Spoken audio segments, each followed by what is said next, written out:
नमस्कार, आप देख रहे हैं टोटल न्यूज। आपके साथ मैं हूं सौरभ जौहरी। हमारी इस खास पेशकश में आपका स्वागत है। हरियाणा में लगातार तीसरी बार सरकार बनाने के लिए मुख्यमंत्री मनोहर लाल ने जन आशीर्वाद रैली शुरू की है। पिछली बार जन आशीर्वाद यात्रा निकाली गई थी, लेकिन चुनाव नतीजों में उतना असर देखने को नहीं मिला। तो इस बार यात्रा को रैली में बदलकर मुख्यमंत्री मनोहर लाल ने जन आशीर्वाद रैली की शुरुआत कर दी।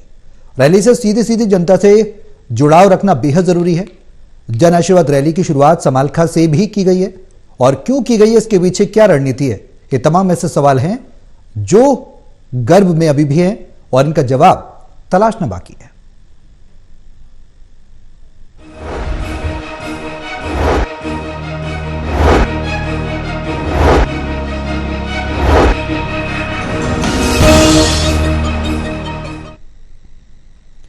क्या रैली से जन आशीर्वाद मिलेगा, इसी पर हम करेंगे चर्चा। हमारे सहयोगी हमारे साथ मौजूद हैं। Doctor Mahesh Kumar associate editor Hisar से हैं, देवेंद्र कथोरिया पानीपत से एसोसिएट एडिटर हैं, और वरिष्ठ पत्रकार वीरेंद्र सोनी जी भी हमारे साथ इस चर्चा में शामिल रहेंगे।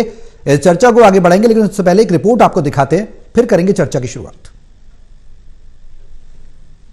मोदी जी की तरह और उन्हें अपना राजनीतिक गुरु मानने वाले मनोहर लाल ने भी हैट्रिक के लिए हुंकार भरनी शुरू कर दी है।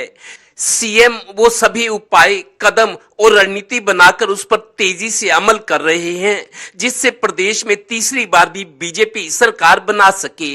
पहली बार सीधे दिल्ली से सीएम प्रोजेक्ट होकर आए मनोहर लाल दूसरी बार सीएम बनने के लिए बस में सवार होकर 75 पार का नारा लेकर निकले थे। कसर रहने के बाद भी सीएम बने। अब तीसरी बार के लिए जन आशीर्वाद यात्रा की जगह जन आशीर्वाद रैली कर रहे हैं। रविवार को सीएम मनोहर लाल जब समालखा में ये रैली कर रहे थे, बकायदा अपनी सरकार के 9.5 साल की उपलब्धियों का ब्यौरा लेकर आए थे और सुना दी। हमने ऐलान किया कि हम 7 स्टार हरियाणा बनाएंगे। 7S क्या है? शिक्षा, स्वास्थ्य, सुरक्षा, स्वाभिमान, स्वावलंबन, सुशासन और साधना सेवा। इन कामों का अलावा जनता को कैसे सुखी करना, हमने हर 20 किलोमीटर के ऊपर लड़कियों कॉलेज की बात की है। समालखा की जन आशीर्वाद रैली में सीएम के भाषण में कुछ नया भी था। ये बदली हुई चुनावी रणनीति के डायलॉग थे। वो रैली में शामिल लोगों से बोले, सरकार ने जनहित में बहुत कुछ किया है, समस्याएं समझी हैं, आप भी समस्या और सुझाव लेकर आओ, उसका समाधान मनोहर लाल करेगा। सीएम ने 3C में एक और C जोड़ दिया। 3C के बारे में कहता हूं, तीनों C, इसकी जननी एक और C है। वो C कौन सी है? वो C कौन सी है? कांग्रेस। उसको भी खत्म किया है देश भर में। थोड़ी बहुत बची है, कहीं कहीं पार करना आपका काम है। और हाँ, हैट्रिक जमाने के लिए सीएम ने अब खजाने का मुंह खोल दिया है। रैली के संयोजक संजय छोकर ने मांग पत्र में 49 मांगे रखी, तो मनोहर लाल बोले, एक और जोड़ दो, 50 या 51 कर लो। समालखा विधानसभा सीट को सीएम कई तोहफे और करोड़ों रुपए दे गए। सवाल फिर वही, तीसरी बार आशीर्वाद मिलेगा? ये जनता जनार्दन की मर्जी। सहयोगी श्रीनिवास के साथ Devendra Kathoria, total news, Panipat bureau.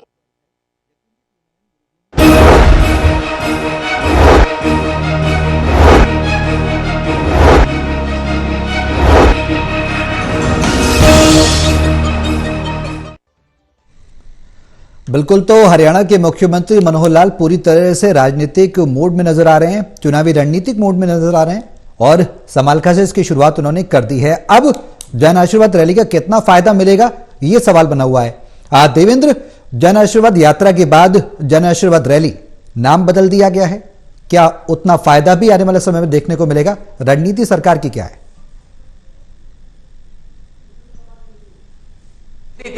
समय के हिसाब से, हालात के हिसाब से, जरूरतों के हिसाब से रणनीति में बदलाव किया गया है। दरअसल 2019 के विधानसभा चुनाव में मुख्यमंत्री और उनके साथ जो अमला था, बस में सवार होकर कई विधानसभाओं से निकले थे। अब की बार 75 पार का नारा दिया गया था, तो नारा इतना आकर्षक था, इतना मजबूत था कि मुख्य विपक्षी पार्टी कांग्रेस या दूसरी विपक्षी पार्टियों के हौसले पस्त नजर आ रहे थे। और मैंने पानीपत में एक कांग्रेस नेता को ये कहते सुना, यार इस बार तो चुनाव नहीं लड़ेंगे, अगली बार देखा जाएगा। तो एक तरह से हौसले पस्त थे बाकी पार्टियों के। लेकिन जन आशीर्वाद यात्रा के बाद जो परिणाम आए, चुनाव हुए, उससे मेरे को लगता है पार्टी उत्साहित नहीं थी। जैसे कैसे सरकार बनी और मनोहर लाल फिर से मुख्यमंत्री बने। अब जिस तरीके से संवाद, जन संवाद शुरू किए गए थे, लेकिन जन संवाद से भी मेरे को लगता है जो मंतव्य है, जो प्रयोजन है, जो पर्पस था, वो शायद वो पूरा होता नहीं लग रहा। इसी वजह से संशोधन करके अब जन आशीर्वाद रैली नाम दिया गया है और समालखा से ये शुरुआत हुई है। समालखा में दरअसल इसलिए रैली की गई है, समालखा में राजनीतिक इतिहास देखे तो अब तक विपक्ष के उम्मीदवार जीते हैं। जैसे आज भी देखे धर्म सिंह चौकर कांग्रेस के हैं, हालांकि उनके खिलाफ अभी ईडी जांच भी चल रही है। गुड़गांव में उनका जो बिल्डर का काम है, तो विपक्ष में ज्यादातर ये सीट रही है। दूसरा, दल बदल की शुरुआत भी समालखा से ही हुई है। देश में, प्रदेश में जब दल बदल का नाम आता है तो समालखा का नाम पहले आता है कि यहां के विधायक ने बहुत पुराने समय में एक दिन में कई बार पार्टियां बदली, तो दल बदल की शुरुआत है समालखा से। तीसरा, सबसे बड़ी वजह यह है कि 2014 और 2019 जब विधानसभा चुनाव हुए, मोदी जी की तूती गूंज रही थी, बीजेपी की हवा चल रही थी, उन दोनों टाइम भी बीजेपी का उम्मीदवार चुनाव हार गया। तो शायद कड़वे अनुभव को सामने रखकर बीजेपी एक नई शुरुआत करना चाहती है। मुख्यमंत्री ने जन आशीर्वाद रैली समालखा से की और अच्छी खासी सौगातें दी हैं, करोड़ों रुपए दिए हैं, और जो मांगे मानी थी सारी की सारी मानी। और मुख्यमंत्री कह रहे थे और भी कुछ चाहिए तो वो भी बता दो। तो लिहाजा एक नए उत्साह के साथ, और खासतौर पर सौरभ, जब से प्रदेश अध्यक्ष बदले हैं बीजेपी के, मुख्यमंत्री ज्यादा सक्रिय नजर आ रहे हैं। चाहे वो सरकार की बात हो, चाहे पार्टी की बात हो, मुख्यमंत्री लीड रोल में आ गए हैं। कमान अपने हाथ में लेकर मुख्यमंत्री मैदान में कूद गए और हैट्रिक बनाने की जुगत में पूरा मेहनत भी कर रहे हैं, हुंकार भी भर रहे हैं और विपक्षियों के हौसले पस्त कर रहे हैं। बिल्कुल देवेंद्र, कहीं ना कहीं जो रणनीति है वो पार्टी शीर्ष आला कमान की तरफ से, शीर्ष नेतृत्व की तरफ से ही तैयार होती है। बीजेपी में डिसिप्लिन की बात भी हम हमेशा करते रहे हैं, लेकिन बात वही है कि आखिरकार अब जन आशीर्वाद रैली से कितना फायदा होने वाला है। वीरेंद्र जी, मनोहर सरकार या मुख्यमंत्री मनोहर लाल की अगर हम बात करें तो वो एक बार नया नारा भी दे चुके हैं। इस बार का नया नारा हरियाणा एक, हरियाणवी एक का है। उसके जरिए वो एक इंडिकेशन देने की कोशिश जरूर कर रहे हैं कि हम जाति विशेष या क्षेत्र विशेष की राजनीति नहीं करते हैं, हमारे लिए हर हरियाणावासी एक है। देखिए, बिल्कुल मनोहर लाल जी समान विकास की बात करते हैं। वो किसी जो क्षेत्र विशेष के लोगों को ज्यादा वरीयता देना या वहां तक विकास कराना, इस बात में विश्वास नहीं रखते। वो चौमुखी विकास, चाहे दक्षिणी हरियाणा हो, चाहे उत्तरी हरियाणा हो, चाहे उनका अपना विधानसभा निर्वाचन क्षेत्र हो, तो उन पर कोई भी ये अभी आरोप लगाने की स्थिति में नहीं है कि वो एक वर्ग विशेष या एक वर्ग विशेष क्षेत्र का वो जो ज्यादा विकास करा रहे हैं। जहां तक उनकी रणनीति का सवाल है, देखिए भारतीय जनता पार्टी के नए अध्यक्ष बने हैं नायब सैनी, तो उनके अभिनंदन अलग हो रहे हैं। वो पुराने कार्यकर्ताओं से संपर्क कर रहे हैं और मुख्यमंत्री अपनी जन आशीर्वाद यात्रा पर निकले हुए हैं। वो अपने स्तर पर रैलियां कर रहे हैं, लोकप्रिय घोषणाएं कर रहे हैं। देखिए, कुछ घोषणाएं ऐसी हैं जो चुनाव के वक्त होती है और मतदाताओं को आकर्षित करने के लिए होती हैं। मतदाता भी समझते हैं कि ये जो घोषणाएं हैं ये हमें लुभाने के लिए हैं, लेकिन मनोहर लाल जी ने अपने समय सीमा तय की है। उस समय सीमा में ये घोषणाएं पूरी हो पाती हैं और वो अपनी घोषणाओं पर अमल होता है। उनका जो फिजिकल वह स्पष्ट वो देखना चाहते हैं कि मेरी योजनाओं पर अमल हो रहा है या नहीं हो रहा। कई घोषणाएं ऐसी हैं जो वो कर चुके हैं लेकिन उन पर अमल की दिशा में कोई कार्रवाई नहीं हुई, लेकिन जो उनके संज्ञान में आता है तो उस दिशा में वो अग्रसर होते हैं। और ये देखा जाए कि भारतीय जनता पार्टी का अपना जनसंवाद भी चल रहा है, जो सरकार के स्तर पर विधायक और सांसद उनकी ड्यूटियां लगी हुई हैं और मुख्यमंत्री की रैलियां भी हैं और प्रभारी भी अपने स्तर पर लगे हुए हैं। तो ये देखिए, भारतीय जनता पार्टी में अपने स्तर पर सक्रियता बनी हुई है। जहां तक समालखा की बात है, देखिए वहां समालखा में भारतीय जनता पार्टी का कमल कभी नहीं खिला, तो पार्टी काफी समय से प्रयासरत है। लेकिन जो पार्टी अपना दाव उठाती है कई बार उसका उल्ट पड़ जाता है। कारण है कुछ कदम ऐसे उठाए जाते हैं कि जिससे पुराने और निष्ठावान कार्यकर्ता है उनको पीड़ा होती है। संजय छोकर जो इस रैली के संयोजक थे, जिन्होंने रैली का आयोजन किया, पूरा दारोमदार उन पर था, उनको एक तरह से पूरा रैली का एक ठेका दे दिया गया था। तो इस तरह जो दूसरे निष्ठावान कार्यकर्ता थे उनमें प्रतिक्रिया होना स्वाभाविक थे, चाहे पार्टी के प्रवक्ता थे, चाहे जिला महामंत्री थे।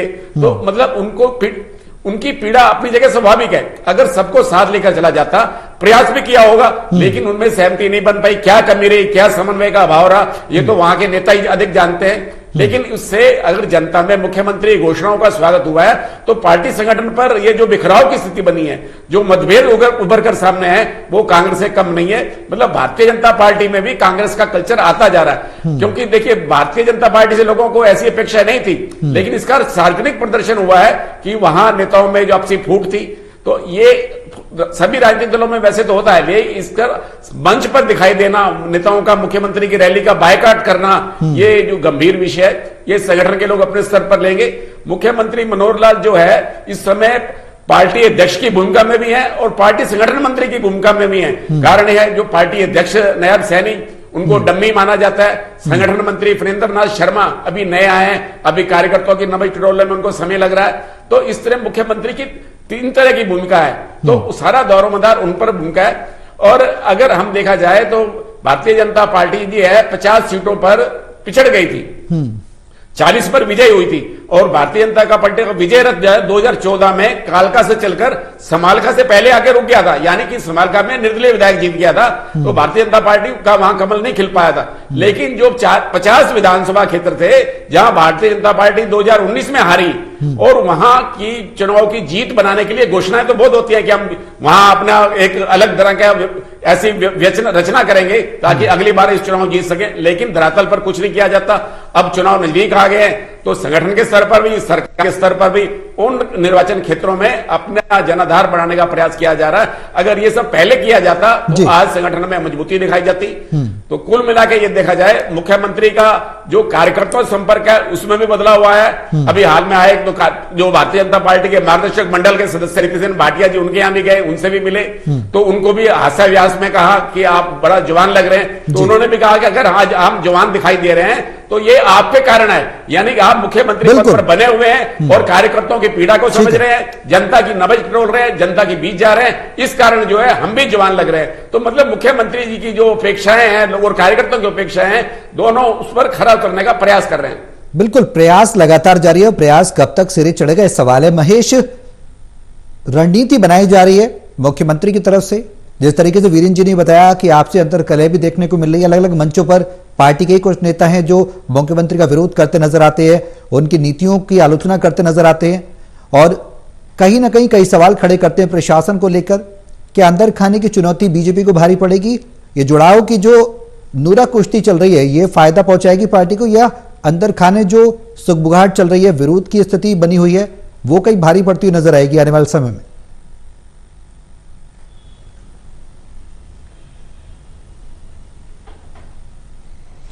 देखिए, भारतीय जनता पार्टी में जो विरोध की स्थिति इस वक्त नजर आ रही है, दरअसल वो एंटी इनकमेंसी की वजह से सबसे ज्यादा है। अब तमाम जो दूसरे मजबूत नेता हैं उन्हें लगता है कि मुख्यमंत्री मनोहर लाल को बनाया गया और मनोहर लाल की मौजूदगी में अगर 10 साल के बाद इस तरह की परिस्थितियों का सामना करना पड़ रहा है तो क्यों ना पूरी की पूरी जिम्मेदारी मुख्यमंत्री मनोहर लाल के नाम पर ही डाल दी जाए, और वो इस जिम्मेदारी से किसी हद तक बचने की कोशिश में बने हुए हैं। फिलहाल भारतीय जनता पार्टी के भीतर भी गतिरोध है, इस बात से इनकार नहीं किया जा सकता। रैलियों के जरिए माहौल बदलने की कोशिश अब मुख्यमंत्री कर रहे हैं। और मैं राजस्थान चुनाव का यहां पर जिक्र जरूर करना चाहूंगा। मुझे लगता है कि राजस्थान चुनाव से भी हरियाणा की सरकार ने बहुत बड़ा सबक लिया है।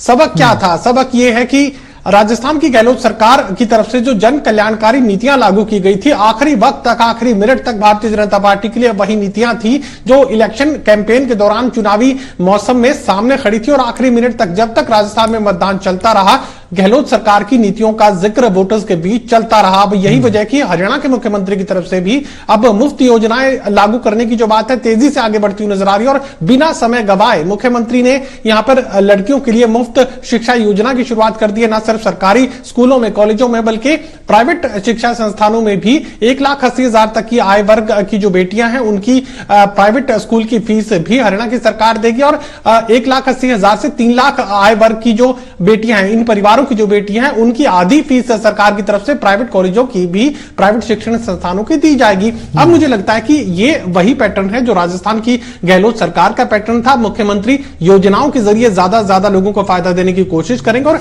हमारी रिपोर्ट में भी ये बात सामने आ रही थी कि खजाने का मुंह खोल दिया। दरअसल खजाने का मुंह खोलना मुख्यमंत्री की मजबूरी है। चुनावी मौसम सामने है, विधानसभा की अग्नि परीक्षा से पहले लोकसभा की अग्नि परीक्षा होनी है और अगर परफॉर्मेंस मुख्यमंत्री मनोहर लाल का खराब हुआ तो उसका सीधा असर प्रधानमंत्री नरेंद्र मोदी की जो प्रधानमंत्री की सीट है यानी प्रधानमंत्री की कुर्सी पर सीधा असर उसका पड़ने वाला है। और ऐसा मनोहर लाल बिल्कुल नहीं चाहेंगे कि लोकसभा की सीटों में अगर ज्यादा कमी हरियाणा प्रदेश में देखने को मिली तो उसकी पूरी जिम्मेदारी मनोहर लाल को लेनी पड़ेगी। ऐसे में अब चुनावी मौसम से ऐन वक्त पहले यहां पर गरीबों को लुभाने की कोशिश, बेरोजगारों को लुभाने की कोशिश, तमाम अलग अलग जातियों को लुभाने की कोशिश, अलग अलग समाज के जो महापुरुष हुए हैं उनकी जयंतियां मनाने की कोशिश, हर वो संभव प्रयास जिससे गरीबों को साथ जोड़ा जा सके, ज्यादा से ज्यादा वोट बैंक हासिल किया जा सके, हर वो कोशिशें मुख्यमंत्री करते हुए नजर आ रहे हैं जो काम वो सालों में नहीं कर पाए अब दिनों में करना चाहते हैं। बिल्कुल देवेंद्र, जो सालों में नहीं हुआ वो कुछ दिनों में करने की कोशिश मुख्यमंत्री की तरफ से की जा रही है और उसकी रणनीति भी हम जमीन पर उतरते देख रहे हैं। चाहे मेयर को पावर्स देने की बात हो या फिर योजनाओं का मुंह खोलने की बात हो, योजनाओं करोड़ों की सौगात देने की बात हो, जन संवाद करने की बात हो, लोगों से लगातार जुड़ाव की कोशिश की जा रही है। क्या ये महज भर काफी है? इतने में बीजेपी हरियाणा में परचम लहराने में सफल होगी? खासकर लोकसभा चुनाव पहले हैं, उसके बाद जिस तरीके से महेश ने भी जिक्र किया उसके बाद विधानसभा चुनाव हैं, यानी कि रणनीति क्या यह पर्याप्त साबित होगी? देखिए सौरभ, मुख्यमंत्री कल समालखा पानीपत आए हुए थे। अभी तक उनके भाषण में हमने जिक्र सुना कि 3C के कारण प्रदेश जो है वो corruption, crime, caste based politics का शिकार हुआ। मुख्यमंत्री अक्सर ये बातें कहते रहे हैं कि क्राइम बढ़ने की बात हो, करप्शन की बात हो, कास्ट बेस्ड पॉलिटिक्स मतलब जाति आधारित राजनीति हो, कांग्रेस ने इन तीनों चीजों को बढ़ावा दिया है। कांग्रेस इनकी जननी है। लेकिन मेरे को लगता है पहली दफा मुख्यमंत्री के मुंह से निकला है चौथा C। मुख्यमंत्री ने जो रैली में शामिल लोग थे, पार्टी के कार्यकर्ता थे या ग्रामीण थे, चूंकि ग्रामीण पृष्ठभूमि वाली सीट है समालखा, मुख्यमंत्री ने कहा जी 3C का तो आपको पता है, क्या चौथे C का पता है? चौथा C क्या है? उन्होंने सवाल उछाला पब्लिक की तरफ, तो लोगों ने कहा कांग्रेस। तो हाँ, मुख्यमंत्री ने कहा आप समझ गए, हमारे को चौथे C का भी इलाज करना है, सरकार को और आप लोगों को, कांग्रेस को खत्म करना है। इसका मतलब आप ये समझ लीजिए कि बीजेपी को पूरा डर है कि कांग्रेस अब मजबूत हो चुकी है, कांग्रेस से बड़ी चुनौती मिलने वाली है। इसका मतलब हम ये भी ले सकते हैं, बिल्कुल मतलब कांग्रेस को खत्म करने की बात मुख्यमंत्री ने एक नया डायलॉग जो कल बोला है उससे लगता है कि बीजेपी को घबराहट तो है कि कांग्रेस से कड़ी चुनौती मिल रही है। बिल्कुल। दूसरा, पिछले 24 घंटों की बात करें, पार्टी के बड़े नेता है, नीति निर्धारक है अमित शाह जी, वो आजकल तेलंगाना के दौरे पर थे। अब बीजेपी की रणनीति राष्ट्रीय स्तर पर भी ये बदली है कि अगर विपक्षी दलों ने, विपक्षी शासित राज्यों ने जातिगत गणना की मांग की है और कर रहे हैं, जैसा बिहार में हुआ, बीजेपी ने एक रणनीति नहीं उछाली है कि हम ओबीसी और बैकवर्ड क्लासेस, इन लोगों को रिझाने की कोशिश बीजेपी करिए। बीजेपी की नई रणनीति ये है कि अगर विपक्ष जातिगत जनगणना की मांग कर रहा है, इसको बड़ा फायदा देख रहे हैं सियासी, तो बीजेपी अब बैकवर्ड और ओबीसी को ज्यादा रिझाने की कोशिश करिए। अमित शाह के बयान तेलंगाना में है, उसका लबोलुआब ये निकाला जा रहा है। कुल मिलाकर जो सर्वे हरियाणा में हुए हैं, पार्टी के जो प्रभारी है उन्होंने सर्वे करवाया है, पार्टी हाईकमान की तरफ से बताया जा रहा है कि मुख्यमंत्री अपना सर्वे करा रहे हैं जब से प्रदेश अध्यक्ष बदले हैं, क्योंकि हालात बदल गए, समीकरण बदल गए, संभावनाएं बदल गई हैं। तो कई स्तरों पर जो सर्वे हुए हैं उनमें जो चीजें नेगेटिव जा रहे हैं, बीजेपी को नुकसान होता जिन चीजों से दिख रहा है, उसी के मुताबिक अब रणनीति बदली गई और मुख्यमंत्री के भाषणों से, उनके अंदाज से, उनके रवैये से लग रहा है कि बीजेपी अब कहां गलतियां सुधारना चाह रही है। बिल्कुल महेश, देवेंद्र जिस तरीके से बता रहे हैं कि बीजेपी गलतियों पर काम कर रही है, सुधारने की कोशिश कर रही है, प्रदेश अध्यक्ष को बदला गया, नायब सिंह सैनी को लाया गया, इंट्रोड्यूस कराया गया, रणनीति जगह जगह बनाई जा रही है, यानी कि जाट और गैर जाट समुदाय की अगर बात की जाए तो उसको भी साधने की बीजेपी कोशिश कर रही है। क्या इस पूरी रणनीति का आने वाले समय में फायदा देखने को मिलेगा? क्योंकि कांग्रेस करप्शन, क्राइम और कास्ट की पॉलिटिक्स वाली पार्टी को खत्म करने की बात 3C की बात भी उन्होंने कही, 7S का अपना जिक्र किया कि स्वास्थ्य, सुरक्षा, स्वाभिमान, स्वावलंबन, सेवा और सुशासन की पार्टी बीजेपी है। क्या ये इन सब बातों पर जनता भरोसा करेगी आने वाले समय में?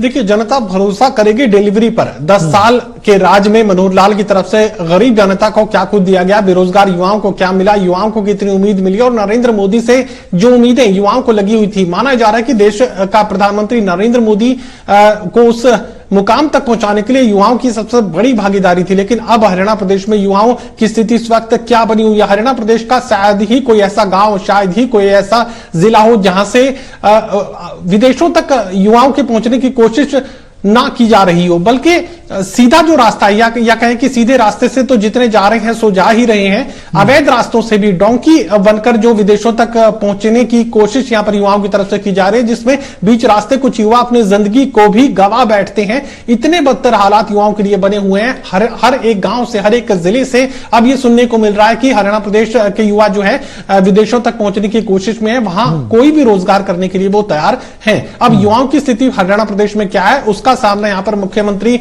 मनोहर लाल को और देश में प्रधानमंत्री नरेंद्र मोदी को करना होगा। और जहां तक योजनाओं की बात है, मुझे लगता है कि आने वाले दिनों में और काफी सारी योजनाएं, फ्री योजनाएं हरियाणा के लोगों को मिलने वाली है। जिस तरीके से फ्री बिजली जो है गहलोत सरकार दे रही थी, जिस तरीके से अरविंद केजरीवाल फ्री बिजली के मुद्दे के साथ राजनीति को आगे बढ़ा रहे थे, और पूर्व मुख्यमंत्री भूपेंद्र सिंह हुड्डा ने भी 300 यूनिट फ्री बिजली का ऐलान कर रखा था।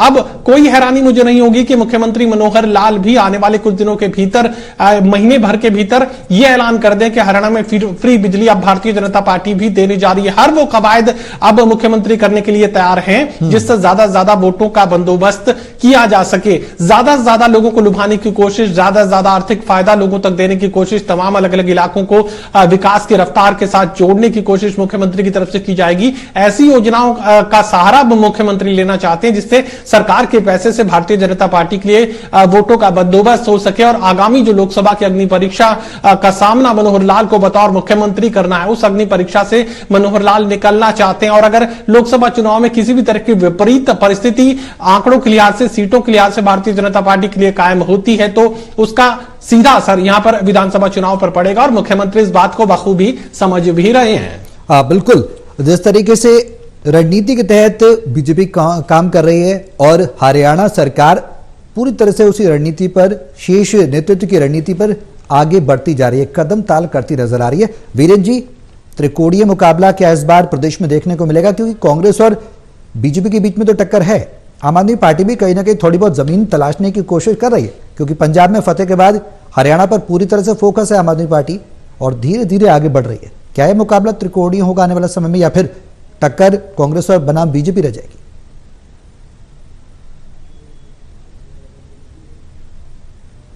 पहले लोकसभा चुनाव आने वाले हैं, तो लोकसभा चुनाव में स्थिति जो है कांग्रेस और भारतीय जनता पार्टी की आमने सामने की रहेगी। और उसमें यह है कि अगर हम भारतीय जनता पार्टी के वर्तमान सांसद देखते हैं, उसमें 5 और 6 सांसद हमें ऐसे दिखाई देते हैं जो मुख्यमंत्री मनोहर लाल जी के पक्ष में नहीं है, मतलब उनके विरोधी हैं। और इस तरह हम कांग्रेस के में देखें तो कांग्रेस के जो नेता हैं वो लोकसभा चुनाव से भाग रहे हैं। कुमारी शैलजा ने भी कहा है कि हालांकि ये तो पार्टी हाईकमान का फैसला करना है, लेकिन मेरी व्यक्तिगत इच्छा विधानसभा चुनाव को लड़ने की है। तो इसलिए चाहे कांग्रेस के जो सांसद हैं, कांग्रेस के जो नेता हैं वो जो है लोकसभा चुनाव से भागना चाह रहे हैं, और भारतीय जनता पार्टी के जितने अधिक सांसद हैं वो भी लोकसभा चुनाव लड़ने से कतरा रहे हैं। तो ये देखना होगा कि भारतीय जनता पार्टी जातीय आधार पर टिकटों का वितरण कैसे करती है।